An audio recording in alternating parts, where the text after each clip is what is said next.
guys, this is a little bit of a shorter video. This design is not super involved, and so it's a nice summery design though. I had a very definite vision for my summer designs. I had help from my sister, who often helps me when I just get into a creative funk and I can't think of designs. She helps me brainstorm. So this was one that was inspired by my summer Pinterest board for my soaps. And this green is Radioactive plus Mint Julep. Both of those are from Mad Micas. I wanted a really bright chipper green, but I didn't want like a Frankenstein green or like a Halloween green. So that Mint Julep kind of toned it down just a little bit, so it wasn't, I don't know, it wasn't so garish, so scary. I don't know the right word. I just didn't want a Halloween green. I wanted a chipper summer green.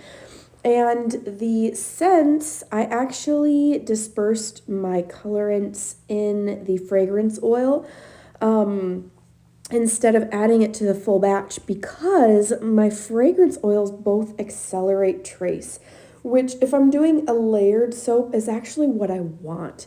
But I don't want the entire batch of soap to accelerate all at once, or else I won't be able to do the layers. So I mixed up the different layers with their fragrance oil and colorant separately. And I also added some poppy seeds to each of the layers. The green has a slightly more poppy seedy. It's bad. The fragrance oils that I used are both from the Midwest Fragrance Company. One is Loveberry Crush and the other is Very Berry Bliss. I believe both of those were released in the last year, so they are somewhat newer.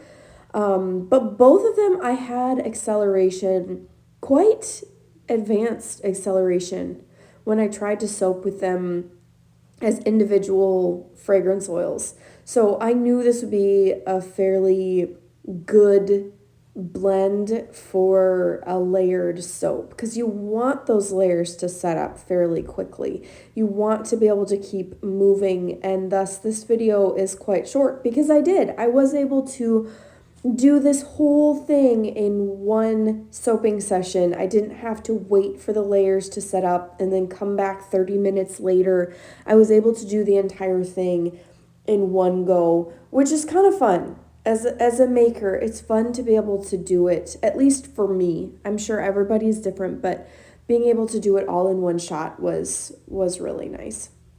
And then this, I kind of like consider this like a watermelon texture. I did a watermelon soap several times. I've actually done several watermelon soaps, and I just love this texture on the top, because when you cut it, there's all these little ridges in the individual bars, and I just love the look. So it feels very summertime for me. And then I did add a little bit of those poppy seeds on the top as well. It's barely detectable. These poppies I actually grew in my own garden, and I saved the seeds to use in my soaps for some exfoliation, but also for visual interest. It adds just a little bit of interest, and it kind of breaks up. You can see a little bit on the side, the green, especially more so than the pink. But the pink is Fired Up Fuchsia from Brambleberry and Trial by Fire from Nurture Soap. I did a blend with that pink as well because I wanted a hot pink, but I didn't want a Barbie hot pink. So I added a little bit of red to that, and I love this color combination. It is exactly what I was going for. I'm so happy with how this turned out. Lovely summery blend. These will be available in my July collection on my shop. Thanks for watching this video, guys. As always, my name's Martha. You can find all of my goodies at bluehavensoapery.etsy.com.